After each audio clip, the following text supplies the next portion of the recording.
Это Альфа Pay. Свобода платить так, как удобно тебе. Платите как удобно с Альфа Pay любым смартфоном и получаете супер кэшбэк каждый месяц. Не просто выгодно, Альфа выгодно. Я всех приветствую, друзья. Итак, это первый обзор портативной консоли от компании MSI. И это первая портативка вообще, которая имеет интеловский процессор и также интеловский видеочип Intel Arc. Потому что правильно, все существующие сегодня портативные консоли, все они имеют AMD-шное железо и радионовский видеочип. А тут прям комбо, все на Intel. Так что, пожалуйста, для ценителей крупный компьютерный бренд MSI все же решили зайти на рынок портативок, да еще и с новым процессором Ultra 7 155H.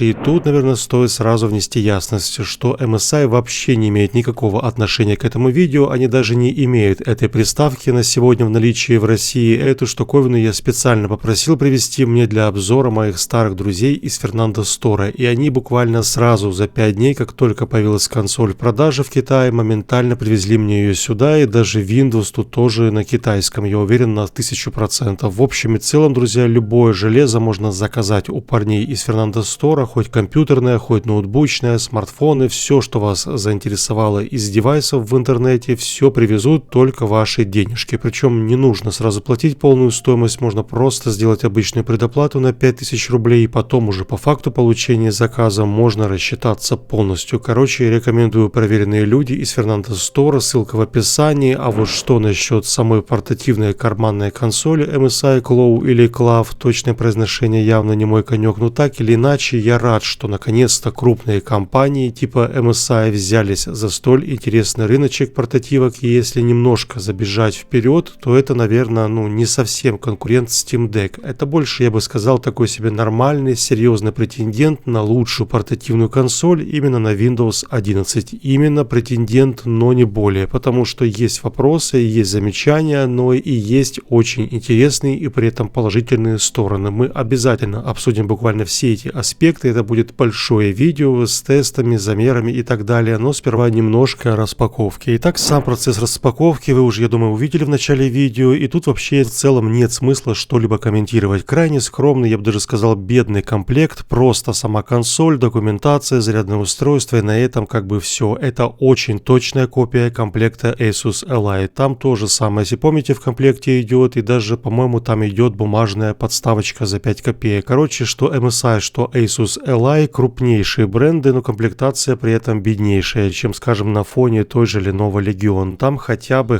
есть чехол идет в комплекте и подставка под Joy-Con. В общем, комплектация здесь, если честно, на такую довольно слабую троечку. Все остальное же можно, в принципе, докупить, разумеется, и ремешки, и чехлы, все это будет продавать MSI отдельно или в максимальной комплектации, которая, скорее всего, тоже появится чуть-чуть позже. Но в моей простой версии идет самая заряженная при этом консоль с процессором Intel Ultra 7 и 16 оперативы LPDDR5 на частоте 6400, плюс также быстрый NVMe SSD-шный накопитель на 1 терабайт. Одним словом, это самая заряженная версия. Будет, я знаю, еще, по-моему, в продаже чуть более простая, там с процессором Ultra 5 и также SSD на 512. Как скоро она появится, я пока что не знаю. Ну а так, первое, что я бы хотел отметить именно в моей версии, это такой себе, знаете, привычный наляпистый дизайн самой портативки в стиле MSI. И, разумеется, тоже с подсветочкой и множеством футуристических вырезов, там, не знаю, лепнины, отверстий, вентиляции. В общем, все привычно для компании, все как любят обычные геймеры. По сравнению, скажем, там с банальным, плоским, скучным дизайном Steam Deck, MSI сделали просто летающую тарелку, и летающую, потому что внутри консоли тоже все непросто, а целых, внимание, 2 вертушки, большие вертушки, и также, по-моему, там 2 медные трубки с радиатором, и это, как по мне, прям, с очень большим запасом. Именно с охлаждением тут точно проработали, то есть прилично буквально вся тыльная часть с крышкой, все в отверстиях, сверху на выдув тоже сразу 2 перфорации, так что движение воздуха тут, можно сразу сказать, будет идеальное, а вы потом поймете, зачем MSI сделали такое массивное охлаждение чуть позже. Ну окей, что насчет оболочки именно Windows 11, то, разумеется, из коробки она идет на китайском, но в целом это не проблема. Тут два пути: либо просить, чтобы русифицировали, например, сам продавец, в данном случае Fernando Store, что они тоже могут сделать, либо с нуля самим ставить Windows 11, любую, что вам захочется. Я лично решил сделать по-своему, просто поставить свой Windows, и это, наверное, лучшее решение. Почему? Потому что на чистой винде не будет никаких там, не знаю, китайских приложений и всякий мусор китайский, все, что идет в комплекте, а только сама винда, драйвера, и на этом все. Я скачал последние драйвера, последний BIOS на 26 февраля, все установил, плюс обязательно фирменный софт, это MSI Center. На все на это я потратил, в среднем, возможно, полчаса. И вот если сравнивать скорость запуска Windows 11 на MSI Claw и Steam Deck OLED, то в целом они стартуют плюс-минус одинаково. Возможно, там на 2-3 секунды чуток быстрее MSI Claw, но это вообще не критично. В остальном портативка немножко тяжелее, чем, знаете, вот Steam Deck OLED. Я бы даже взвесил эти две консоли. Да, она примерно на 30 грамм тяжелее, это разницы вообще никакой не дает. Но в руках, как по мне, лучше все же держится именно консоль Steam Deck. У нее больше в размерах, то есть вытянута сама рукоять, крепче держится консоль, однако тыльные клавиши хуже нажимаются на задней крышке, нежели в MSI Claw. В этом плане по клавишам мне больше нравится именно консоль от MSI. В целом даже не знаю, что еще добавить про внешний вид, что вам рассказать и про удобство. Явных прям проблем с управлением или там удобством, точно нет. Все, что нужно, имеется из управления под вашим пальцем, и расширение сверху имеется под SD-карточки, и зарядка с Thunderbolt для подключения к монитору, и клавиши включения громкости, включения. В общем, все нормально нажимается, и Windows работает как на обычном компьютере. Это Альфа Pay. Свобода платить так, как удобно тебе. Платите как удобно с Альфа Pay любым смартфоном и получаете супер кэшбэк каждый месяц. Не просто выгодно, Альфа выгодно.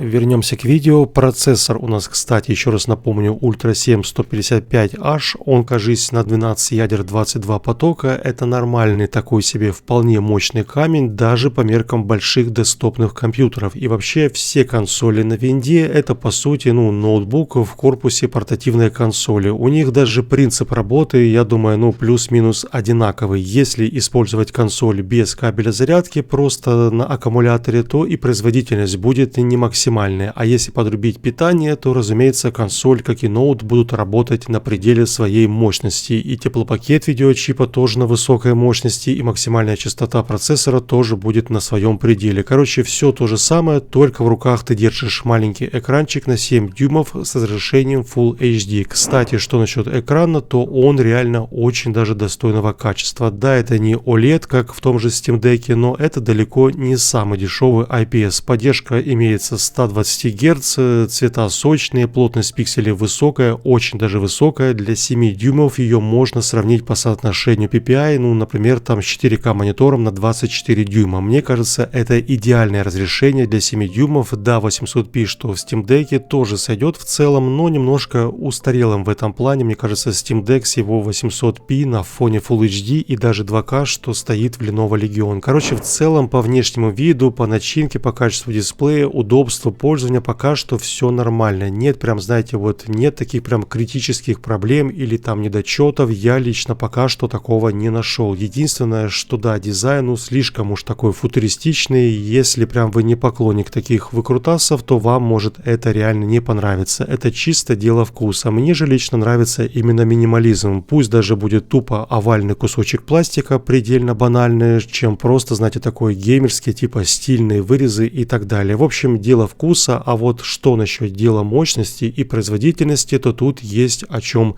рассказать. Во-первых, да, как я уже сказал выше, максимальная производительность, по идее, должна была быть при подключенном кабеле питания именно к портативке, но по сути оказалось, что кроме высокой температуры процессора от подключения кабеля вы ничего не получите, и разница в производительности с кабелем и без кабеля буквально минимальная, причем с кабелем заметно сильнее работают вентиляторы, ты реально слышишь их очень даже заметно, больше температура процессора, а без кабеля на аккумуляторе это становится идеальная консоль. И температура очень низкая, не больше 65, там, возможно 67 по всем ядрам в режиме Performance, то есть самый мощный, и шум вентиляторов тоже при этом очень-очень даже низкий. Я бы даже сказал предельно низкий. Короче, я вообще не вижу смысла именно подключать кабель к этой портативке, потому что ты получаешь как бы такой же FPS, а при этом выше температура и шум вентиляторов очень заметно даже мешает, потому что в этом просто нет вообще никакого смысла. Возможно, потом после обновления BIOS, там, не знаю, поменяется ситуация, все же консоль вышла буквально в продажу вот, то есть пару недель назад, и я уверен, будет еще парочка больших обновлений BIOS, но сейчас, кроме высокой температуры под 90-100 градусов и шума вертушек на пределе своих возможностей, вы вообще ничего не получите от работы именно с проводом. А вот если без провода, то тут прям, мое почтение, MSI сделали консоль, которая в Full HD может на высоких запустить буквально любой проект с фреймрейтом там не 20 и даже не 25 и даже не 35 FPS, а 40, 45, 50 и даже 60 кадров. Еще раз повторюсь, это высокие настройки, далеко не самые низкие и даже не средние, а высокие Full HD. Чтобы вы понимали, большинство ноутбуков даже за 80 тысяч сегодня не все потянут такие настройки Full HD. Например, Forza Horizon 5 часть на высоких нормально выдает такие себе 40-45 кадров с поднятием до 50, что с кабелем, что без кабеля, но запись видео я делал именно с подключенным кабелем питания, поэтому местами вы видите, что температура тут действительно высокая, поднимается до 90, а если отрубить этот самый кабель, то 60, там возможно 65, 66. Короче, прям из требующих доработок прям очень просится, чтобы MSI все же порешали вопросик, да, именно вопросик с кабелем питания, чтобы хоть он и дает максимальную мощность, но дает высокую температуру и шум вентиляторов. Но вот именно что в плане в портативности без кабеля питания, то тут все просто замечательно. Ничего, никаких вопросиков уже решать не нужно. Держит заряд сама консоль в режиме Performance в среднем 1,5 часа, и при этом любой проект, еще раз повторюсь, любой проект на высоких Full HD мы получаем стабильные 40, 45, 50, а местами даже 120 FPS. 120 это прям вот именно всякие там 2D казуальные инди-проекты, это я имею в виду всякие там Cuphead, там Hades и так далее. В общем, нужно доработать именно BIOS со временем, то есть, что насчет зарядки от кабеля, а так, да, нормально вроде бы все работает именно в режиме портативности. Хотя есть, конечно, вот отличие, звук тут все же уступает Steam Deck, он тоже, конечно, стерео, но высокие детальные лучше звучат именно в Steam Deck, а вот максимальная громкость, опять-таки, очень высокая у MSI Cloud. Работа оболочки тут тоже, я тоже не знаю прям чего можно конкретно интересного рассказать, вы просто можете поставить ее при запуске винды или отключить по вашему желанию, но всплывающее меню от MSI Center тут в целом мне очень даже напоминает все тот же Lenovo Legion. Можно выставить, конечно же, режим максимальной мощности, можно поставить режим баланс или, например, режим максимальной экономии батареи, что при этом выключает даже подсветочку. Можно записать видео с экраном, можно включить и выключить различные там режимы Bluetooth, всякие там Wi-Fi, можно запускать всякие там встроенный мониторинг. И, кстати, мониторинг тут не отображает температуру, как в том же Steam Deck, он просто, мне кажется, здесь вообще от него толку никакого. Я использую по старинке обычный MSI Afterburner. И в целом даже не знаю, что еще можно добавить по этому приложению. Перед нами еще одна очередная портативка, она прям сильно не отличается от собратьев, скажем там Asus Ally или там Lenovo Legion. Куча китайских портативок тоже очень похожа на эту консоль. Единственное, чем отличается данная портативная приставка, это новое прям новейшее железо, интеловский процессор Ultra 7, а также Wi-Fi 7 для скачивания игр очень быстрый, и, наверное, еще это стабильная работа оболочки MSI Center. И на этом как бы все. Просто если вы являетесь фанатом компании MSI или вам не хочется, скажем, портативку на железе AMD, то вот вам дается некая альтернатива по той же цене, что и конкуренты, но только с дракончиком от MSI. Я не имею права советовать вам, своим зрителям, или там не советовать данную консоль, это уже вам решать. Я лишь недельку провел за этим мини-ПК, не знаю, там портативной консолью на Windows 11, и возможно в будущем, ближе к лету, я наконец-то определюсь, так какую же консоль мне лично купить в личное пользование. Выбор уже очень большой и довольно серьезный. Это Lenovo, это Asus, это MSI, теперь уже дальше у нас есть китайские портативки, еще у нас имеется Steam Deck, конечно же. В общем, 2023-2024 стал буквально прорывным для мобильной платформы, то есть я имею в виду портативные консоли, так что действительно выбор очень и очень приличный. Надеюсь, вам это видео было действительно полезно. полезным. Будем дальше наблюдать за консолями от MSI. Мне кажется, вещь получилась довольно интересная. Но, еще раз, но есть замечание. Нужно доработать режим зарядки от провода, потому что температура действительно довольно высокая. Вот и все, что я хотел вам сказать в этом обзоре.